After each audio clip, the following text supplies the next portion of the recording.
Hello, lovely people. Welcome to my channel. It's Hila here, Saturday Night Stitch, and I hope that you're having a fantastic day wherever you are.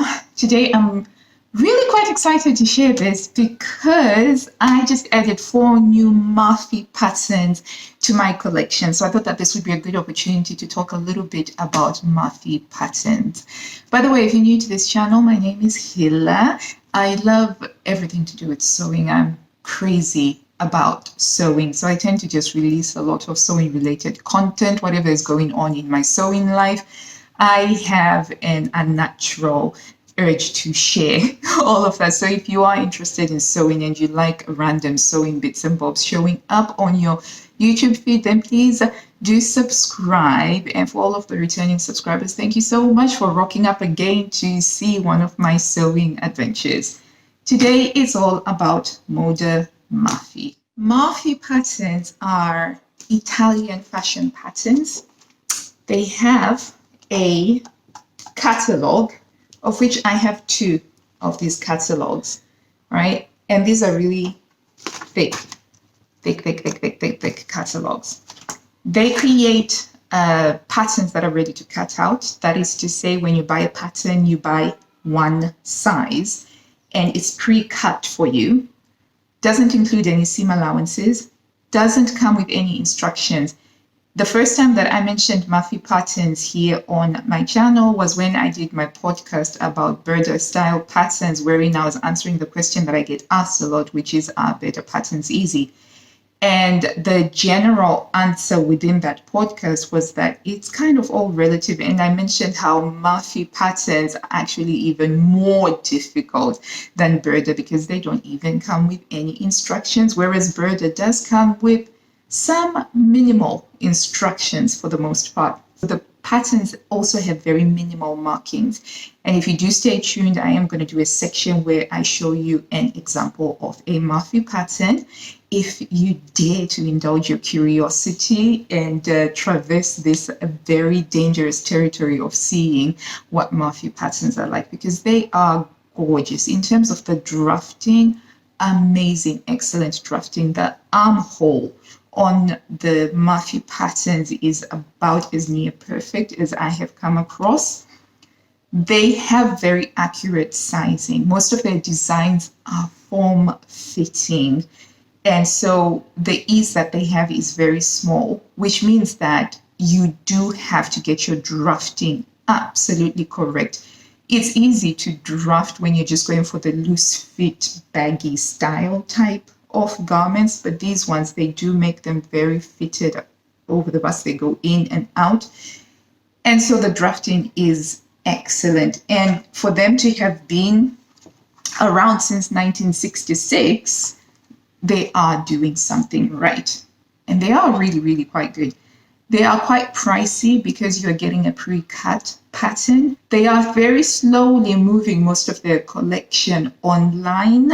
And over the years since I started buying from them, I've certainly seen the PDF pattern selection increasing. They do have some free PDF patterns available on their website for you to dip your toes a little bit and check if you like the fit, if you like what's going on there. And there are PDFs. You just have to put them together in the normal way that you would put a PDF together. And the 3 patterns are very simple. I'll put the links in the description box down below if you do want to go and check it out. So the principal way of ordering from Marfy, if you want to see their full range of patterns, is to actually get the Marfy catalog, which, hang on, get the camera to focus. There we go. Okay, so this one was from 3 years ago, I think, and it costs around the 20-25 euro range. So you get patterns in here, right? So very highly stylized patterns with completely unproportional beans. So it's very fashion design centric, the way that they present their patterns.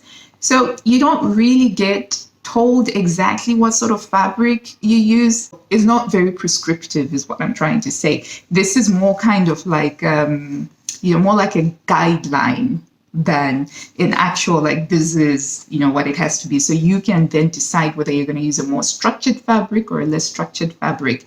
And you can kind of tell by looking at it. So, like, for instance, the shirt dress here, obviously you're going to try and go for something a bit more lightweight, like a batiste or a cotton lawn. Oops.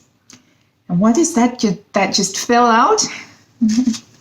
It's a pattern sheet. So be not discouraged, because when you get a catalog, right, as an enticement for you to actually get a catalog, they will also provide a pattern sheet, very similar to your European sewing magazines with the pattern sheets that you have to trace the patterns off from. And you get these free patterns. So each catalog that they release each year has got a different set of free patterns. So these are the ones that came with this catalog, right, which is still available on the website. So you can buy some catalogs from several years ago if you so wish. So you get these free patterns over here. And on this one, the Evergreen catalog, you got these free patterns included. So not too bad for 20 pounds. As I said, I decided to treat myself, and I got some patterns, and I will show them to you just now. All right, so the first pattern that I got was number 4009. So this is what it looks like. Lovely onion paper over here. You fold it up, and then you have the information. And it is this one here. And I want to make this using some jersey fabrics. I love the color combination that they have used on here. So very, very complex, and definitely one of those that I'm going to have to be slow and methodical about. And yeah, love that. This one is also available on the website as well. So that was that one. And then, okay, so the next one is 6191, which is this lovely dress that has interesting seam details over here that I could have fun with by using contrasting fabrics. But I also like the portrait neckline, and it's got cutaway shoulders at the back. So that one was number 6191, which I got here in a size of 42. Okay, number 3 is 6147, and it's a vintage style dress with this gathering over here. And again, I like the sweetheart neckline, and it's got a button front over here, and some slight cap sleeve or slight kimono sleeves, and a band at the waistband here. I have no idea what fabrics I'm going to use for them, but I just really liked the style of the dress. So that's 6147. That's this one here.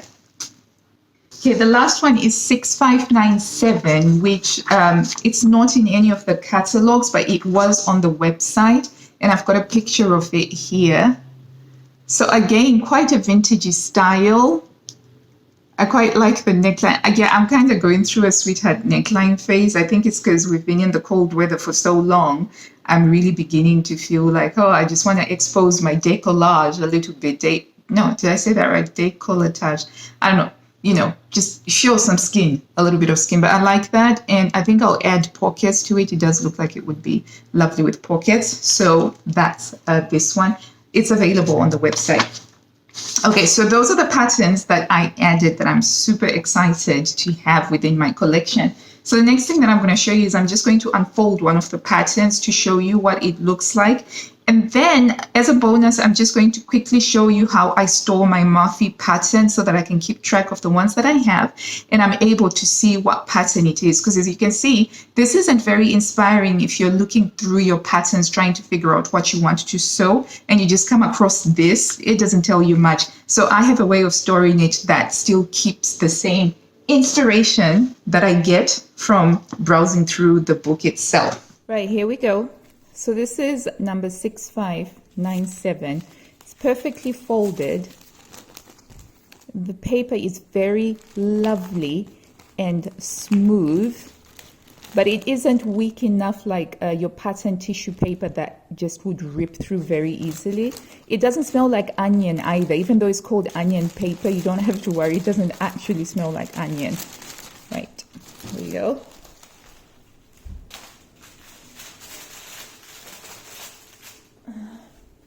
me see. Yeah. Okay. So here is one pattern piece. Your notches are over there, right? And that's the grain line. This grain line is hand drawn by pencil. So these are actually sort of like hand cut patterns. And see, and it says here A, C. You just make a note of these points when you're sewing because then you have to match them up. But this is what you get. That is all that you get. And you get this telling you that this is the grain line, obviously, right?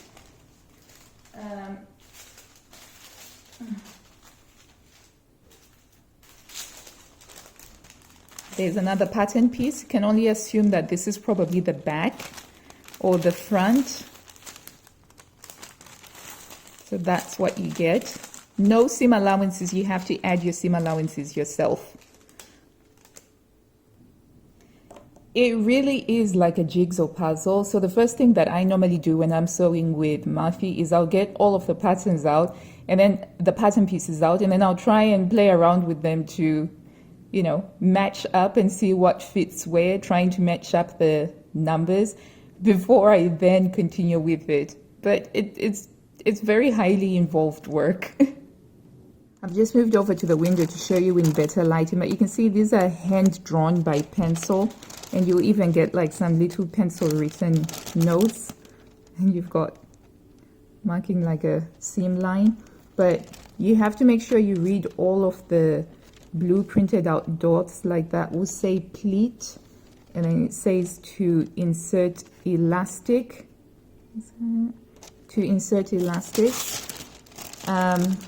is the front of the sleeve here. So you have to know when you're cutting out to do your notches accordingly. Well, so hopefully that hasn't scared you off too much. They are very engaging patterns to make. I do find that I feel like my brain has had a super high intensive training workout whenever I work with Marfy patterns, but that's only for the first time. When I then do them a second time, they're so easy. There's a particular dress pattern that I have made twice now, and by the time I did the second one, I was just able to breeze through it. But the first time that I did it, there was a lot of a couple of bald spots in my head from just scratching my head trying to figure out how to do it, but it was so worth it in the end, which is why I keep going back to buy more of them. So in terms of actually storing them, as I said, this isn't very, very inspiring. There isn't a pattern envelope that you have. And I don't know about you guys, but I am such a visual person. When I'm going through my collections of patterns, I want to see the stylistic, vision that the designer had, as well as the line drawings, which is why I love my Burda magazine so much, because they do, the fashion magazine shoot style with it. So I need to have that. Otherwise, I just forget I have the pattern. So one of the things that I do with Marfy patterns is I will go on the website and I will print out the image of the pattern over here. All right, and I'll take my pattern and I will fold it in just like so, right? And I have a binder. I'm a big fan of binders. I've got one for Burda, I've got one for Knit Mode, I've got one for my other sewing magazines, but I love my binders. So I have my binder, and within this binder, it does have dividers that are made from old cereal boxes. So as we can see here, this is the binder, right? And inside the binder, we've got the plastic sleeves. And within the plastic sleeves, that's where I will put the pattern with the image of the pattern, and I'll make sure that the pattern number is on there. And that's in case I want to look it up online to see if somebody else has made it and if they've had any issues or anything like that. And so this is where I keep my Marfy patterns, and I'm still able to get that visual dosage of inspiration that I need when I'm browsing through my pattern collection to decide what to sew next. So there we go.